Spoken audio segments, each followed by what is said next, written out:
Hello, welcome to Solid Ground Church's online campus. My name's Mike Collins. I'm the lead pastor here, and I'm so glad that you're spending a few moments out of your week to worship with us. So please don't be shy. I love seeing your comments the past couple of weeks.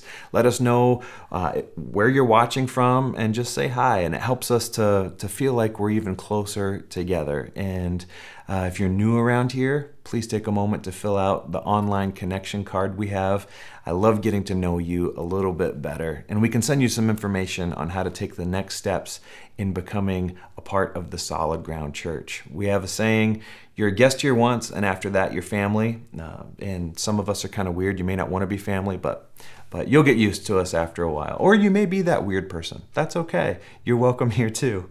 But this morning, we are going to have a great time together. I'm so excited about our continuation going through the book of James. I believe with all my heart that there's some wisdom here from James that God has preserved for 2,000 years that is relevant even today, and that it will give you hope and help get you what you need to get through this next week. So let's take just a moment to prepare our hearts to worship God. Pastor Marie and the team are going to lead us in some songs. And so I invite you, just wherever you are right now, just to bow your head and close your eyes, take a couple deep breaths, and join your heart to this prayer.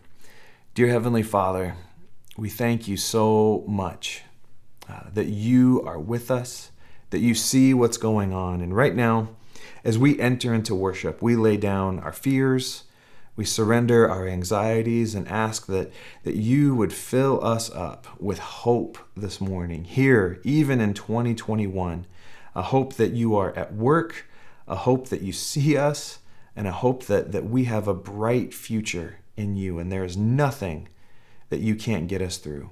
So we give you our hearts in this moment and ask that you would speak loudly to us today. In Jesus' mighty and powerful name we pray. Amen. In the darkness we were waiting, without hope, without light, till from heaven you came running. There was mercy in your eyes, to fulfill the law and prophets. To a virgin came the word, from a throne of endless glory to a cradle in the dirt.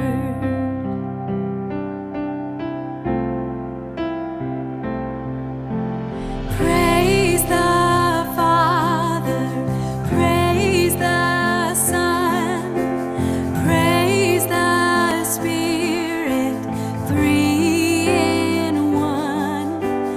God of glory, majesty, praise forever to the King of Kings.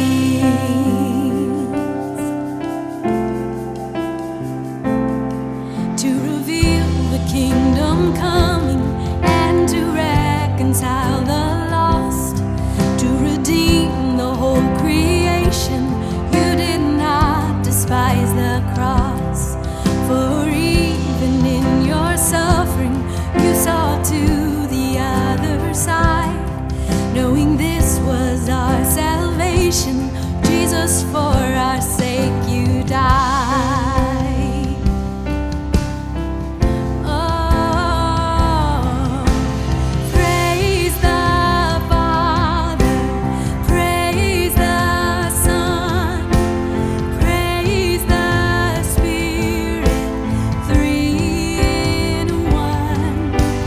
God of glory, majesty,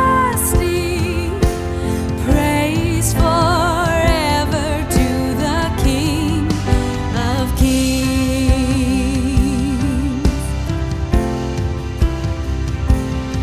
And the morning that you rose, all of heaven held its breath, till that stone was moved for good, for the Lamb had conquered death.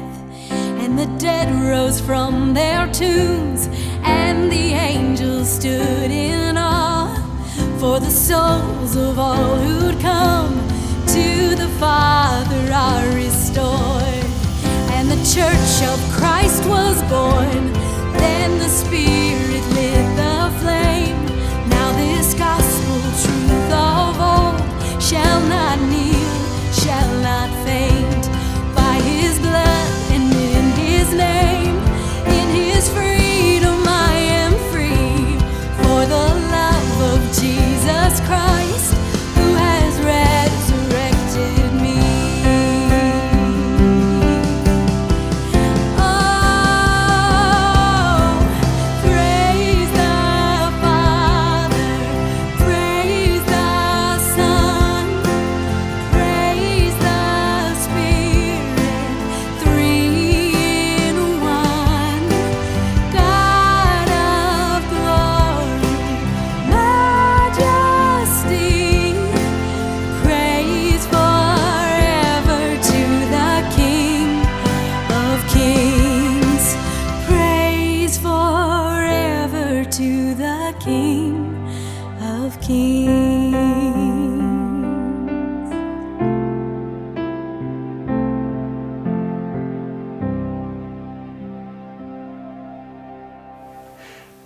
Pastor Marie and the team will be right back with us in just a second, but I've got some exciting news to share with you and something for us to celebrate. If you guys know Pastor Ryan and Jen, you probably, if you're watching this, know who Jen is, because she is our amazing, amazing online host. And they have been on quite a journey the past few years. And about a year ago, they welcomed Catherine Grace into their life, and there are some really good things going on with this family, and we are going to celebrate as a church family Catherine Grace turning 1 year old on October 24th.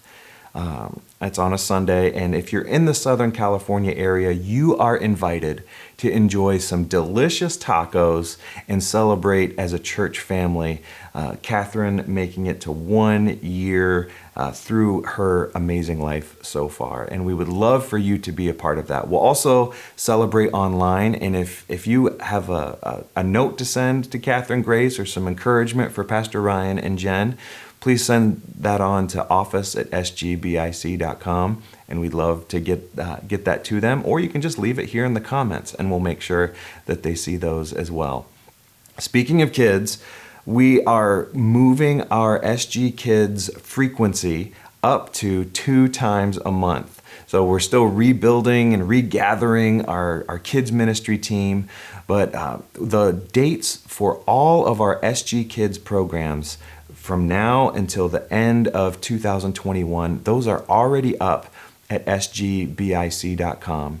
In addition to our dates for SG Youth, which is also happening 2 times a month. So we're going to keep working and building back until we can offer those every single week. Thank you for your patience, but we're so excited to welcome our young people back into the rhythms of our church life in a way that they especially like, especially when it's just for them. So, like I said before, all that information is at sgbic.com. And in this part of our service, we just take a moment to respond to what God has done for us. That's what the tithes and offerings are all about. And the quickest and easiest way to give is online. And we have a link for that provided for you. Or you can send a check to our church office. And this allows us to continue our ministry and share God's love with as many people as possible. So if you're new around here, please feel no pressure to give. But if you consider Solid Ground Church your home, we invite you to partner with us in sharing God's love with Rancho Cucamonga and now far, far beyond. So let's again turn our hearts back towards Jesus in worship. Dear Heavenly Father, we are listening for your voice. As we reflect on you and join with Pastor Marie and the team, we ask that you would fill us with a renewed sense of hope, that you would begin working on our hurts and actually provide healing for us right now in this moment. We are expecting that we will perceive you right where we are. So we turn our hearts to you, Jesus. And it's through your name we pray. Amen.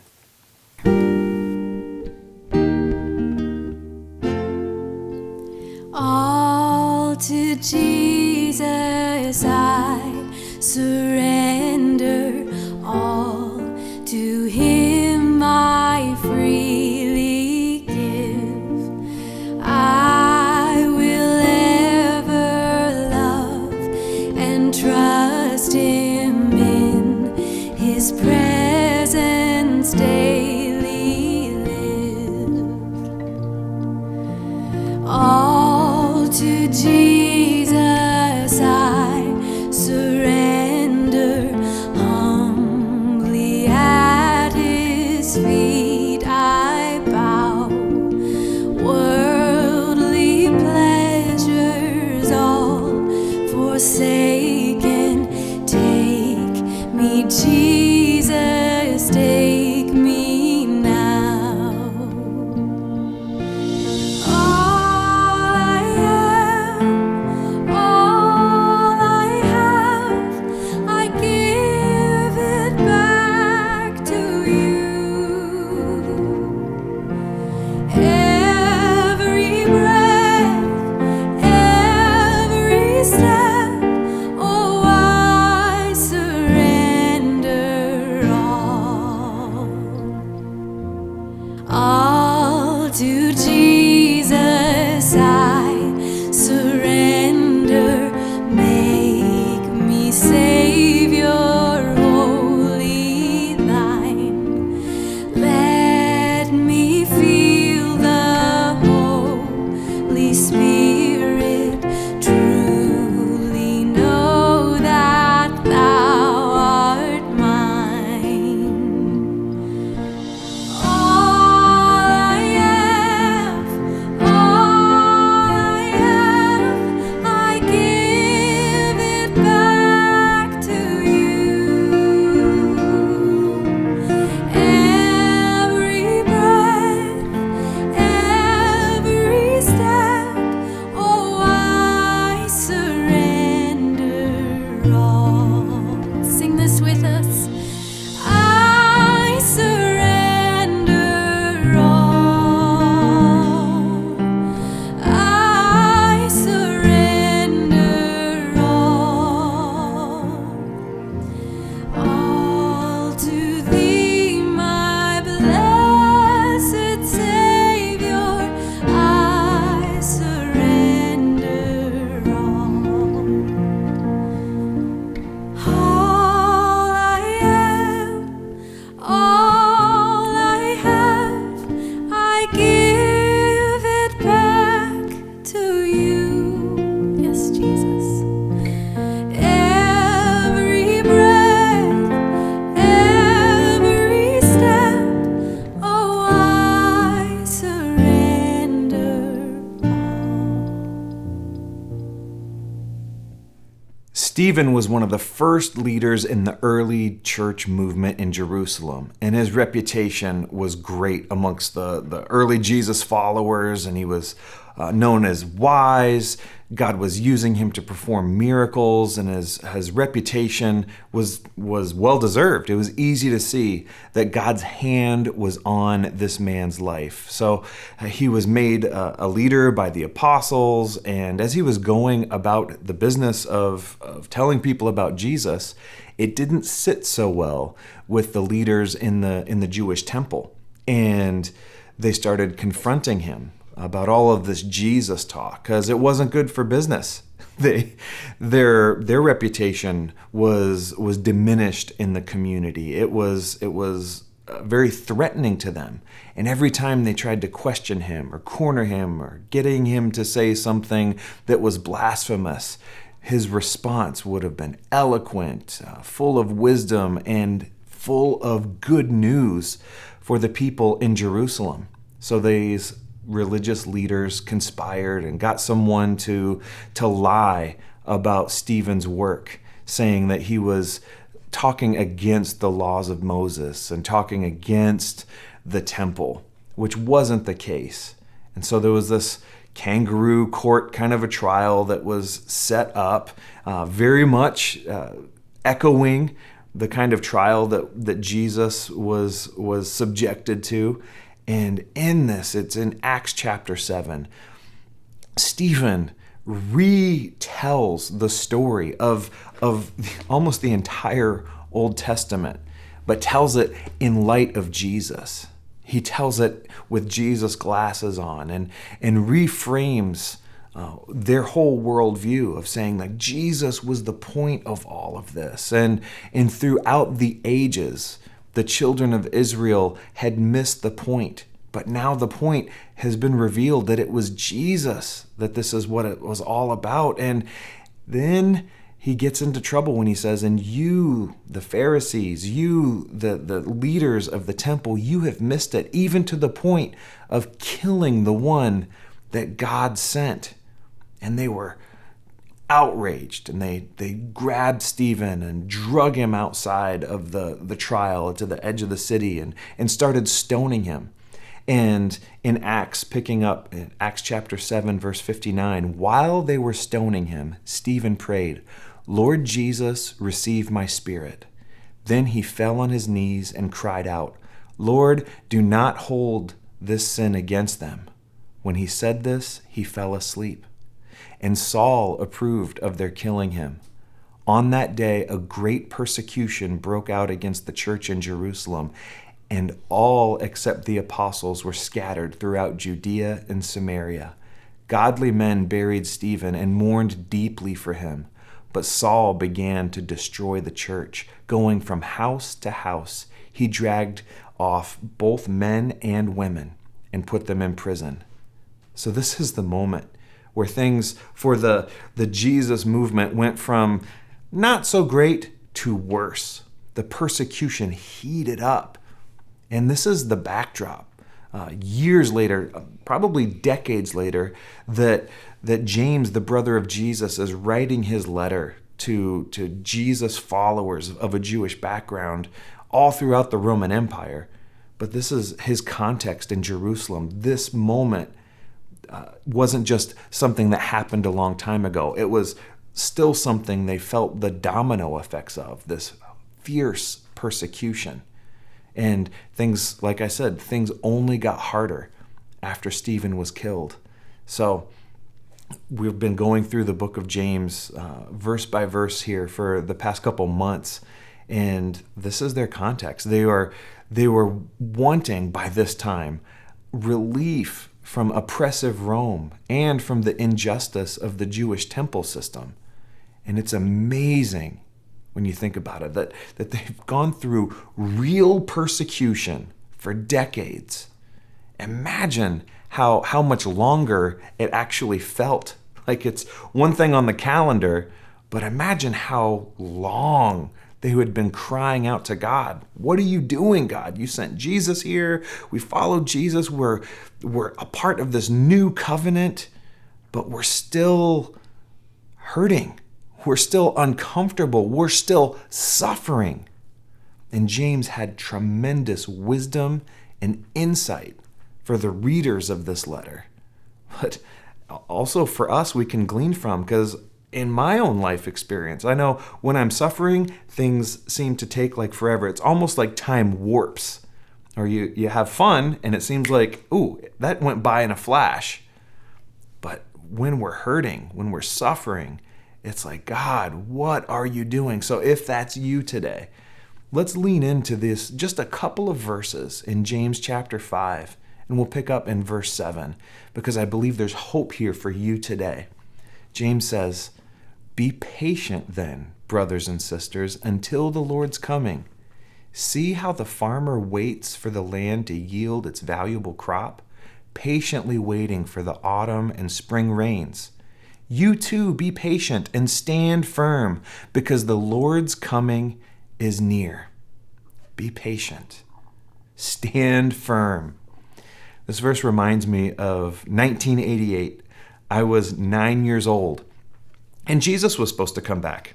It had been a big prediction. In my town, there were billboards along the freeway saying this date. I forget the actual date that the prediction was. And it was talk in my family. It was talk in my church. my grandfather was a pastor, my mom was in ministry, and they said no one's going to know the day, but it was still something in the back of my mind, like Jesus might actually come back. What's that going to look like? What if it is true? And the day came, and I'll never forget it. I rode my bike home from school with my friends, and we played some football in their backyard, and after I forget what time it was. The streetlights came on. That's what time I had to be home. So I drove my bike home, and my mom's car wasn't there, and my grandparents' car wasn't there, and I'm thinking Jesus came back, and I missed the cut. And I started to hear ambulances going off. I was like, oh, well, that's totally going to happen, because when Jesus comes back, and if people were driving and they just disappear in their car and there's accidents, and I started feeling the anxiety. My heart started pounding. I keyed into my house and called, Mom, Mim, Pop. Nobody was there. I'm like, this is it. They're all in heaven, and now I've got to figure things out. And I ran to my room and started packing a bag, because who knows, I've got to be ready to go at a moment's notice. And I put the most important things in there. Clean underwear, check. Toys, check. I was 9 years old. I didn't know how to prepare for survival on my own. And just as I had stuffed the last couple things in my backpack, which were moon pies, by the way, because an essential survival tool, if you did not make the rapture, is moon pies, because those will survive anything, and they never go bad, and they're chock full of calories. So I was zipping up my backpack, and I heard the door open, and in comes my mom, and in comes my grandparents, and I looked at the clock, and all of that time, which felt like hours, I'd only been home about 15 minutes. And even though I was 9, I felt silly, like, of course my mom was coming back. And Mom, I know you're watching this. I'm telling this story from a scar, not an open wound. It's totally fine. I grew up, and I'm doing okay. But I felt silly. Of course she was coming back. But in that moment, I didn't know. And I was looking at the window and listening for the car coming down the street. But of course. And it's normal to get anxious when we're uncomfortable. James knows that. When he's saying be patient, he's not being cruel. He's not being insensitive to us. But he still does command his recipients of this letter, who were in that state of crying out, like, what's going to happen? Be patient. Be patient. God's not far away. God's not absent or like, oh yeah, I forgot about them. No, God is at work above this, in this, underneath this, around this creation. God is at work. There's a mission to fix all of this.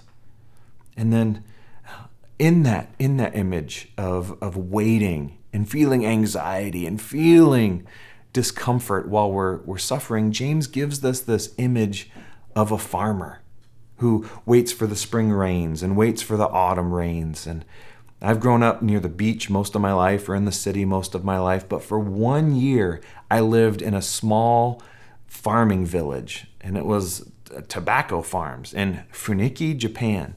And we got there in the harvest season in the summer, where they were taking down all the leaves, and it was so interesting to watch, because they weren't using gigantic farming equipment, and to watch not long after that these farmers, because most of Japan is mountains, so watching someone plow on the slope of a mountain is actually entertaining. It was fascinating watching them plant their seeds, and I'm wondering when are the plants gonna sprout up. But they planted the seeds, and then the snow came, which was wild for me, at the end of October.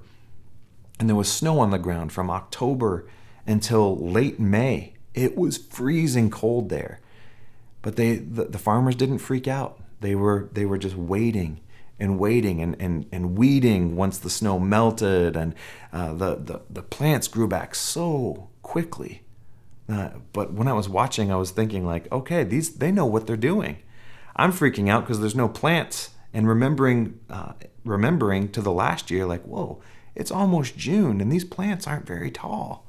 But the farmers, they weren't full of anxiety. No, they were trusting in the cycle.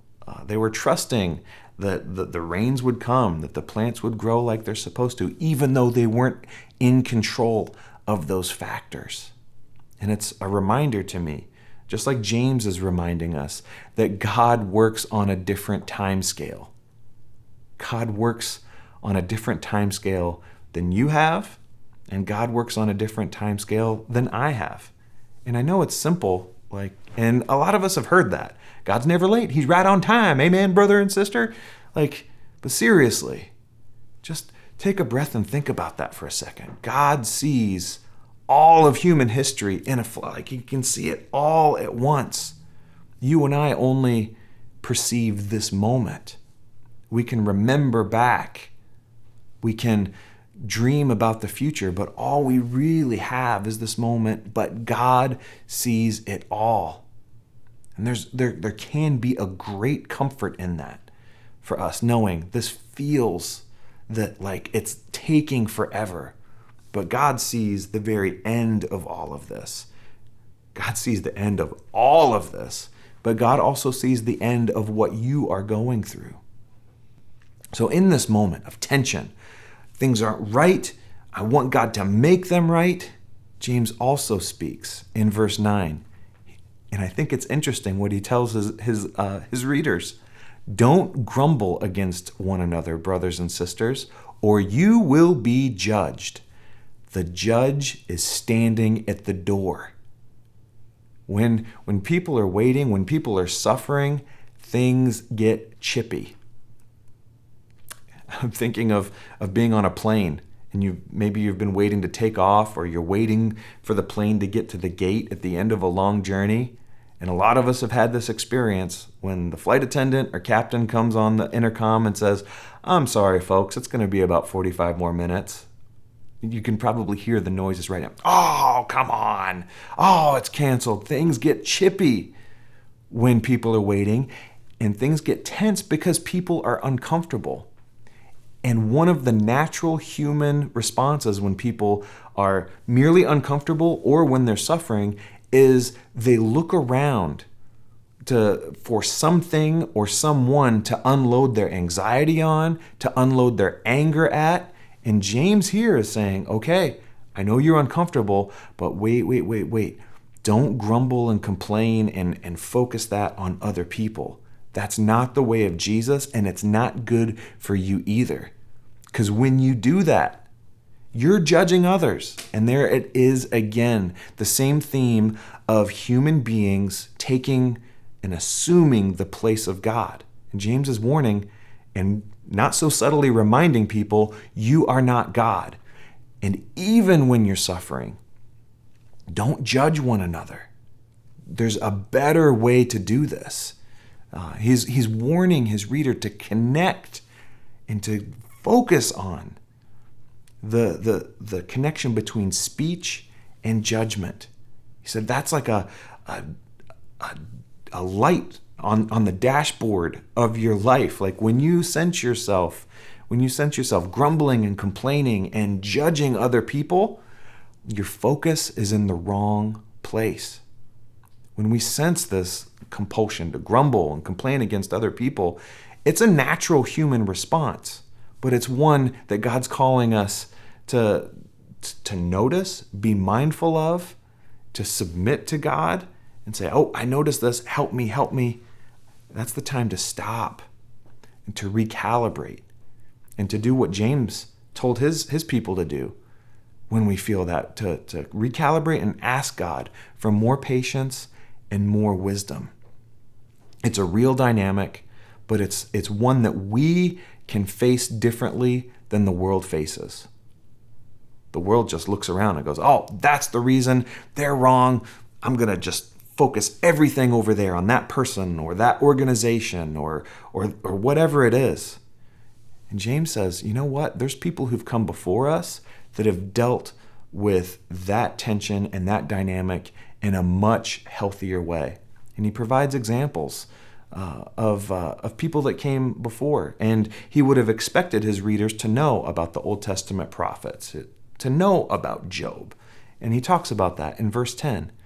Brothers and sisters, as an example of patience, take the prophets who spoke in the name of the Lord. As you know, we count as blessed those who have persevered. You have heard of Job's perseverance and have seen what the Lord finally brought about. The Lord is full of compassion and mercy. As you search through the Old Testament or the Hebrew scriptures, you see these prophets. I love thinking of them as not just fortune tellers. Sometimes God gives them a warning saying, if you don't turn your hearts back to God, this is going to happen. But every single one of them was a heart revealer. A prophet reveals God's heart to the community, whether they're inside the family of God or outside the family of God. And most of them, they lived like performance artists to help show people what God's heart is. They were shaving their heads or covering themselves in sackcloth and ashes or marrying prostitutes because God told them to. And their methods were outlandish, and a lot of times they weren't always well received. There's not a lot of instances where it's recorded going, oh, I get it. But even though they spoke in the name of the Lord and they weren't always well received, they did persevere. They were obedient because they were focused not on their circumstances or the success of their methods. They were focused on the one who told them to speak to the people. And they were faithful and obedient to communicate what God told them to communicate.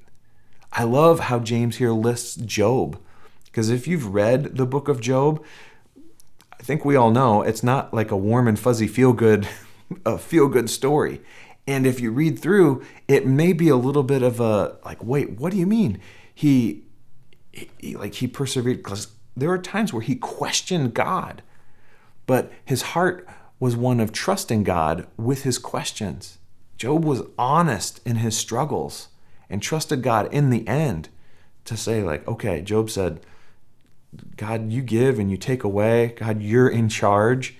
But he was faithful enough to place his fears, his anxieties, and focus them in the right place so that God could work on his heart and work and use Job for his glory. And I love this last part here. For me, this is where the good news in this passage is, but also the power for us here today in 2021. The Lord is full of compassion and mercy. This is a theme throughout the book of James, going back to the beginning of the book where James talks about God giving wisdom generously and without finding fault. Maybe we do think when we're suffering, God's somehow forgotten us. That's a natural response. And James is saying, no, God hasn't forgotten you. He's right there with you. And even more than that, he's suffering with you. And he's full of compassion and mercy. He's reminding his readers to focus on God, to focus on the Lord. That's what we do. That's our response when we're going through hard times. James reminds us to not sit in judgment. That's the wrong response. And just pick something out like whack-a-mole and wham. No, he's saying focus on God when things don't make sense. It may not make sense in this life, but hold on. If you hold on to something else, you're not holding on to the right thing and you'll probably sink. But the thing that you can hold on to that will anchor you, buoy you, keep you afloat is this God that is full of compassion and mercy. And holding on to judgment, that will just sink us. Judgment, and I just gotta point out the elephant in the room. I can only imagine if you've been following along with this letter.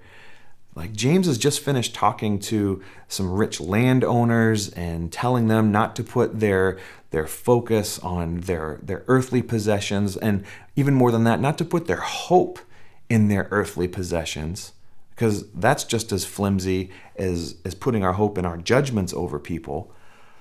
But these are rich and poor people probably sitting in the same gathering. They might be in the same room. And James is here talking to people who may be the victims of unfair business practices, unfair farming practices, saying, okay, you may be praying to God and saying, God, help me, and at the same time judging people that are sitting in the same room with you. I can't imagine how awkward that had to be listening to this letter going, oh, I've been sitting in judgment over these people that we're meeting with. Like, awkward. So what does all this mean? What does this mean to us in 2021? If you're taking notes, I think this means that patience matters because it allows us to grow even in the most difficult times. James mentioned some of the early prophets, the Old Testament prophets, but in continuing on in the tradition that Stephen started, he was the first martyr for his faith in Jesus. The early Christians, they weren't surprised by difficult times. I'm not quite in that boat. Whenever times get hard for me, I'm like, wait a minute. I said yes to Jesus. I thought I was just supposed to take it easy. No. Our spiritual mothers and fathers, the first Jesus followers, they weren't surprised by difficult times. In fact, they were more surprised when things weren't difficult. I was introduced about 20 years ago to St. John of the Cross, and he was a very significant leader in the Reform movement in the Catholic Church, saying, let's go back to following Jesus and get away from some of these practices that are just they're not the heart of Jesus. And he was actually persecuted. He was, because of his writings and because of his leadership and who he was actually arrested by other Christians and persecuted, he wasn't treated nice. I won't go into detail, but he understood that what we think of as difficulty, God can and often does use for our spiritual growth and for God's mission. And that's a theme in James chapter 1. If you ever made your way through his book, The Dark Night of the Soul, there's a lot of wisdom in there. It's a little bit thick, but it's the kind of thing you can read through and just find a little nugget to hang on to from someone who's gone through the fire. You'd say that also, point number 2, tough times require a certain attitude in order to be dealt with effectively, even if it doesn't give us that warm and fuzzy feeling. Now, I'm a product of youth group in the 90s, late 80s, especially mid 90s, and I'm so thankful for my heritage and what I learned from that youth ministry environment. It was amazing. But I was also raised in America, and in my context, all of those things combined to make me think that I'm only good with God when I get this warm and fuzzy last night of youth camp feeling. And friends are friends forever. The Lord's Lord of them. Michael W. Smith. Some of you won't be able to get that tune out of your head for the rest of the day. And that is true. That is part of following Jesus. The comfort, the warmth, the feeling of, John Wesley called it the strange warming of the heart. But it wasn't until my mid-20s and 30s that I realized that God is there even when I don't have all the warm and fuzzies. A very famous leader in the church more recently, the 1950s and 1960s especially, Thomas Merton, he wrote that if we bear with hardship in prayer and wait patiently for the times of grace, we may well discover that in meditation and prayer are very joyful experiences. We should not, however, judge the value of our meditation by how we feel. A hard and apparently fruitless meditation may in fact be much more valuable than one that is easy, happy, enlightened, and apparently a big success. I really resonate with that quote, that God also speaks in the silence.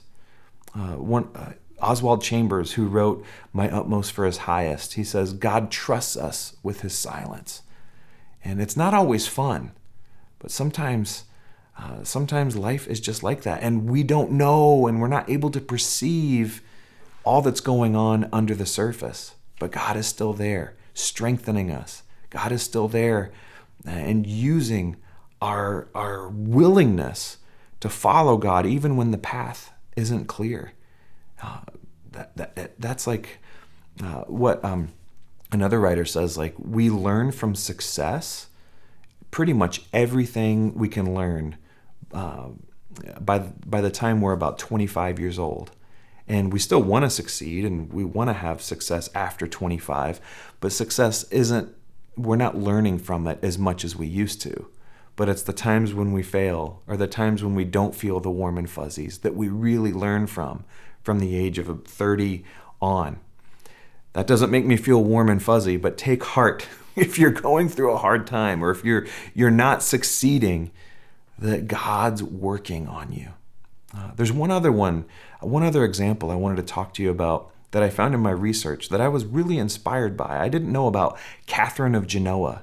She encourages us she wasn't born until 1447, but she encourages us to throw ourselves into the arms of God and not rely on worldly possessions or our worldly circumstances.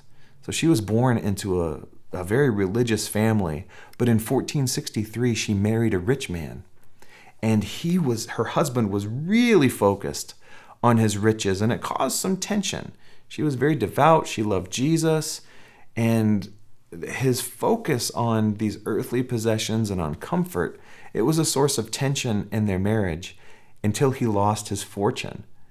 And they both decided together that as they moved forward, he wouldn't try to gain back all that they had lost. They actually found greater joy by working with the poor in Genoa than when they had early in their life, when they had all of this comfort.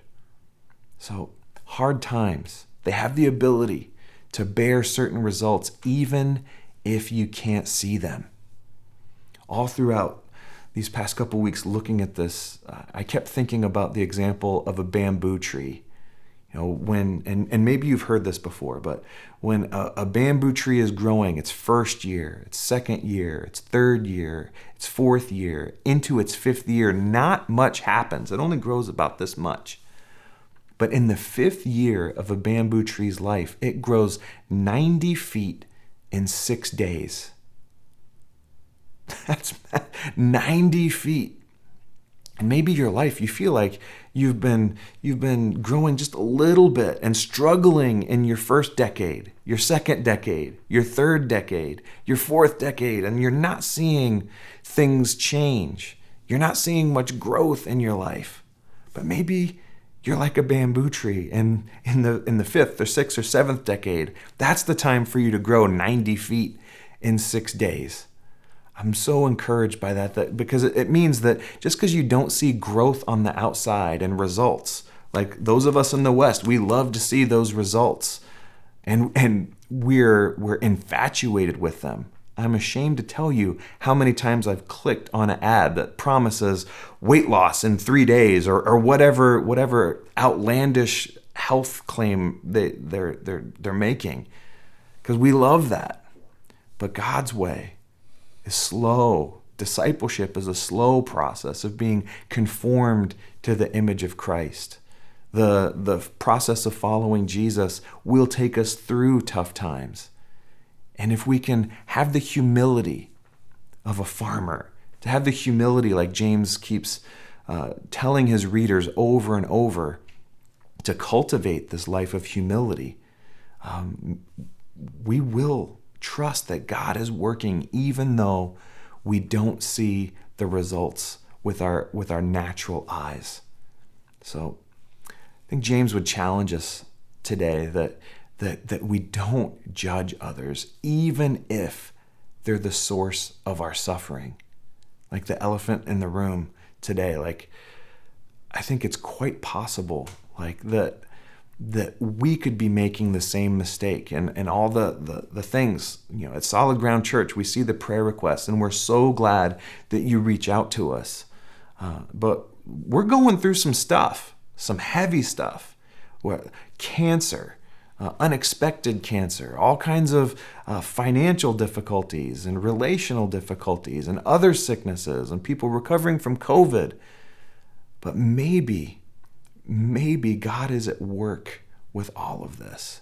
And if you're like me, the temptation or the natural impulse is to look around and point and find some source of this anxiety.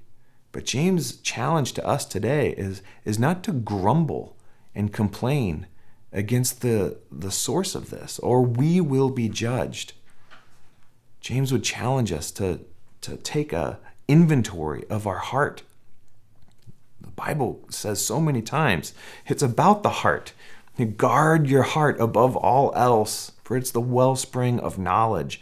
Are we looking with our own natural eyes to this circumstance or that circumstance to explain our suffering, or to be the silver bullet that will make our life better? Or are we looking to God to give us the comfort? Are we looking to God to provide that source of wisdom and patience that we need to get through our difficult circumstances? So our challenge this week is for you just to take an inventory of your heart and say, is there grumbling in your heart towards people or a system or an organization? Is there grumbling in your heart that is leading you to judge other people? And if there is, in the loving presence of a gracious God that's full of mercy and compassion, I invite you to lay that down and say, God, please take this. To echo the prayer of Stephen, Lord, do not hold this against them. To echo the prayer of Jesus, Father, forgive them, for they know not what they do. In your life situation, who are you blaming?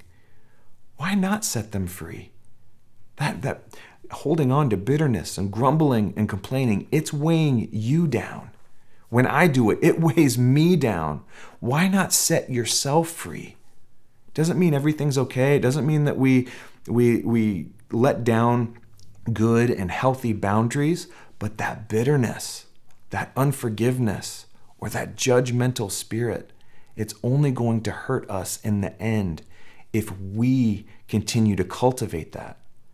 But as we cultivate trust in Jesus, as we say, God, please take this. I don't want this in my heart anymore. And in return, please give me more peace, more wisdom, more patience. That begins to change our focus. You've got your problems in one hand and what Jesus says in the other. You've got your fear and anxiety, and those things are all real. You've got all those things in one hand, and you've got what Jesus offers in the other. And whichever one you hold up and focus on, it colors your whole reality and how you see the world. So this week, that stuff will still be there, but when you hold Jesus up to your face and your focus and your life, the problems will still be there, but they won't overwhelm you. So I invite you to join with me now and start that heart check and to lay down any judgment or bitterness that you're holding on to. So, dear Heavenly Father, this week, starting right now, will you please, through your Holy Spirit, reveal to us any way in our hearts that's offending to you? Would you please reveal anything in our hearts that would get in the way of us serving you faithfully? God, we lay down bitterness, we lay down judgment. We need your help to do this. And as we give that up, would you please help us to focus on everything that's good and pure and true and right? Would you please place truthful words on our lips and give us the wisdom to communicate those words with love and grace and authority and power? So we pray for everyone in the sound of my voice that's hurting, going through a difficult circumstance, would you please reveal to them right now that you are the God that is full of compassion and mercy. We're praying that you are, and reminding ourselves that you are the God that you say you are. So would you please give us a new heart here in this moment and refresh us and fill us with your love and your light. In Jesus' mighty and strong and powerful name we pray. Amen. Wow, that's some pretty heavy stuff, but I'm so glad that you're here along on this journey. And I know that with God's help, God can get you through. And if we get through it together, if we go together, that we can get through even the hard stuff together. And I want to encourage you to reach out. Let us know how you're doing. You can always find us at sgbic.com. And it is our honor and privilege to journey with you. So until we're back together again, I want to say a blessing over you. May the Lord bless you and keep you and cause his face to shine down upon you. The Lord be gracious to you, and may God give you his peace. In the name of the Father and Son and Holy Spirit. Amen. We'll see you soon.